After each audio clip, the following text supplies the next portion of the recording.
돈을 셋으로 나누어야 오래 버틴다. 옛사람들의 가업 유지 비결, 현대인을 위한 값진 교훈. 일부, 말의 뜻풀이 왜 하필 셋인가?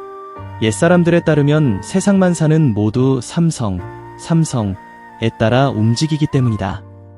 천, 지, 인, 과거 현재 미래, 생, 주, 멸, 수입 지출의 비가 그것이다. 무엇이든 세 개의 기둥에 의지하면 굳건하고 하나나 둘에만 의지하면 무너지기 쉽다. 장사에서 옛사람들은 돈을 마치 세 다리가 달린 솥, 과 같다고 보았다. 다리 하나가 무너져도 서 있을 수 있고 두 개가 무너져도 아직 희망이 있지만 세 다리가 모두 무너지면 그때야말로 진정한 몰락이다. 그렇기에 옛사람들은 돈을 세 부분으로 나눌 줄 아는 사람은 오래 살아남고 꾸준히 일하며 시장의 등락을 두려워하지 않는다고 가르쳤다. 2부, 옛사람들은 돈을 어떻게 세 부분으로 나누었나? 회전자금, 매일 먹는 밥이라고 불리미는 상품을 매입하고 자금을 회전시키며 업무를 유지하기 위한 돈이다. 옛사람들은 이 부분을 몸을 기르고 업을 기르는 돈이라 불렀다. 통상적으로 이 부분은 전체 자본의 50%를 차지한다. 이유는 투자가 너무 적으면 발전이 없고 너무 많이 쏟아부으면 시장이 침체될 때 자금이 묵이기 쉽기 때문이다. 이는 발전을 위한 돈이지 무모한 도박을 위한 돈이 아니다. 안전자금, 비상창고라고 불림 옛사람들은 흉년, 전쟁, 천재지변, 조정의 세법 변경 등을 매우 두려워했다. 그래서 항상 자금의 2030%를 따로 빼내어 괴짝에 넣어두거나 큰 상단, 상인조합에 맡겨두었다. 이를 일러 호재고, 둑을 지키는 창고, 즉 홍수방지 창고라 불렀다. 이 자금을 가진 사람은 시장이 침체되어도 당황하지 않고 대중이 투매, 헐값 매각 할 때 휩쓸리지 않으며 병고가 생겨도 가족과 가게를 지킬 수 있다. 비상창고는 장사에서 평안함의 근원이다. 기회자금, 시세를 낚는 돈이라고 불림 이것이 이 격언의 정수다. 옛사람들은 큰 기회가 시장이 좋을 때 오는 것이 아니라 남들이 두려워할 때 온다는 것을 알고 있었다. 그래서 그들은 누군가 물건을 헐값에 던질 때, 희귀한 물건이 금매로 나올 때, 좋은 자산이 청산될 때, 손해를 본 화물선이 물건을 처분해야 할 때를 위해 항상 별도의 자금을 남겨두었다. 이 자금 덕분에 수많은 가문이 새롭게 일어설 수 있었다. 일본인들은 이를 갸코바리, 역발상투자라 부른다. 4부, 옛사람들의 구체적인 사례. 사례 1. 일본 미쓰이 가문. 미쓰이 가문은 처음에는 작은 쌀 가게로 시작했다. 그들은 돈을 셋으로 나누는 모델을 매우 명확히 적용했다. 일부는 매일 쌀을 사고 파는 데 쓰고, 일부는 관청에 예치하거나 창고에 보관했으며, 일부는 농민들이 흉년으로 쌀을 헐값에 팔 때 매집하는 데 썼다. 이 기회 자금 덕분에 불과 몇 년 만에 그들은 지역 최대의 거상이 되었다. 온 나라가 굶주릴 때 미쓰이는 고통받기는커녕 오히려 부유해졌는데 물건을 가지고 있었고 적절한 시점에 팔았기 때문이다. 사례 2. 17세기 호이언 상인들. 응우엔, 영주시대의 호이안은 동남아시아 무역의 중심지였다. 이곳 상인들은 자본의 50%는 비단, 도자기, 향신료 매입에 쓰고 25%는 난파나 태풍을 대비해 비축했으며 나머지 25%는 중국이나 일본 상인들이 재난을 당했을 때 구제 물품을 매입하는 데 썼다. 한 번은 푸젠성에서 온 비단실을 실은 배가 난파되어 남은 물건을 헐값에 팔아야 했던 적이 있다.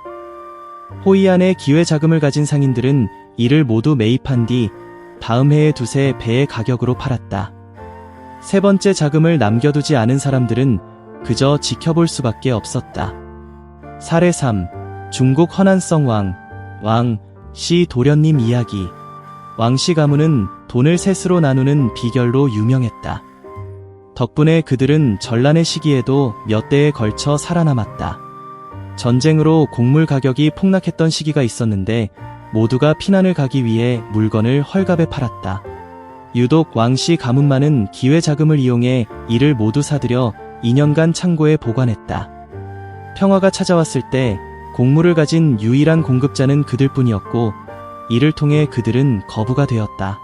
현대인을 위한 교훈. 오늘날 사람들은 아주 간단한 사실을 잊고 있다. 돈을 전부 물건에 쏟아부으면 시장이 느려질 때 죽게 된다. 돈을 너무 많이 묵혀두면 시장이 뜨거울 때 죽게 된다. 그래서 셋으로 나누어야 한다. 지금의 현실을 보라. 자동차 판매상은 자본을 전부 차에 쏟아붓고 2주만 장사가 안 돼도 당황한다. 부동산 판매자는 물건을 너무 많이 떠안아 시장이 정체되면 죽는다. 온라인 판매자는 감정에 따라 물건을 사입하다가 광고비가 없어 멈춘다.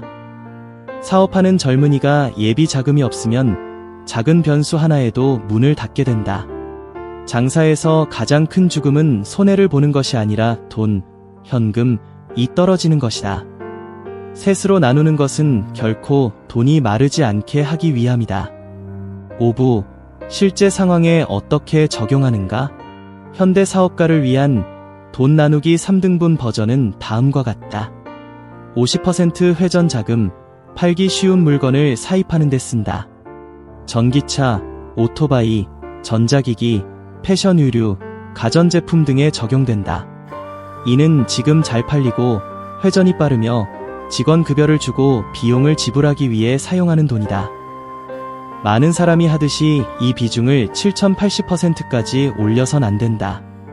10일만 안 팔려도 재고떨이, 투매, 심리가 생기는 이유가 바로 그것이다. 20% 안전자금, 공황 상태에 빠지지 않기 위함이다. 이 자금이 있으면 시장이 느려져도 물건을 헐값에 넘기지 않을 수 있고 흐름을 유지하기 위한 광고를 집행할 돈이 있으며 예상치 못한 상황을 처리할 돈이 있어 항상 맑은 정신 상태를 유지할 수 있다. 이것은 당신이 냉철한 머리를 유지하도록 돕는 부분이다. 30% 기회 자금, 대중과 반대로 가기 위함이다. 이 부분은 당신을 시장과 차별화시켜준다. 예를 들어 자동차 업계라면 누군가 좋은 차를 헐값에 내놓을 때 당신이 다 사들일 수 있다.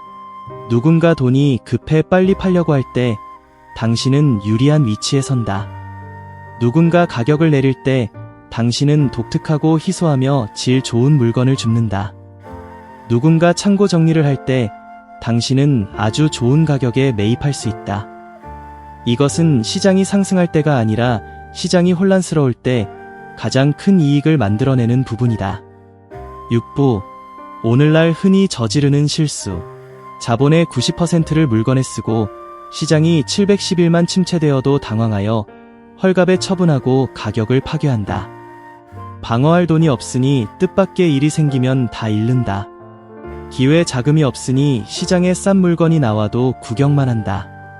데이터가 아닌 감정에 따라 물건을 사입한다. 판매자의 심리 주기를 이해하지 못하고 남들이 던지면 나도 따라 던진다. 이것이 어떤 사람은 10년을 장사해도 제자리인 반면 어떤 사람은 2년 만에 앞서 나가는 이유다.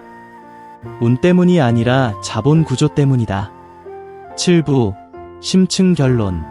옛사람들은 불안정한 시대, 전란, 천재지변, 흉년, 세금 제도의 변화, 상선의 난파 등 온갖 위험 속에 살았지만 여러 대에 걸쳐 생존했다. 그들은 한 가지 사실을 이해했기 때문이다. 누구도 시장 때문에 지지 않는다. 사람들은 준비가 부족해서 지는 것이다. 돈을 셋으로 나누는 것은 금융의 요령이 아니라 삶의 철학이다. 그것은 사람에게 나아가면서도 지키는 법, 방어하면서도 공격하는 법, 오늘을 살면서 내일을 걱정하는 법, 현재를 보면서도 긴주기를 보는 법을 가르친다. 이치를 깨달은 사람은 불경기도, 과열도, 변동도 두렵지 않으며 투매와 품절의 소용돌이에 휘말리지 않고 특히 절대 자본이 바닥나지 않는다. 마지막으로 옛사람들의 명언을 기억하라. 돈을 지키는 것은 시간을 지키는 것이다. 시간을 지키는 것은 목숨을 지키는 것이다. 장사라는 먼 길을 가려면 안정적이어야 한다. 안정은 저절로 생기지 않는다. 안정은 당신이 돈을 나누는 방식에서 온다.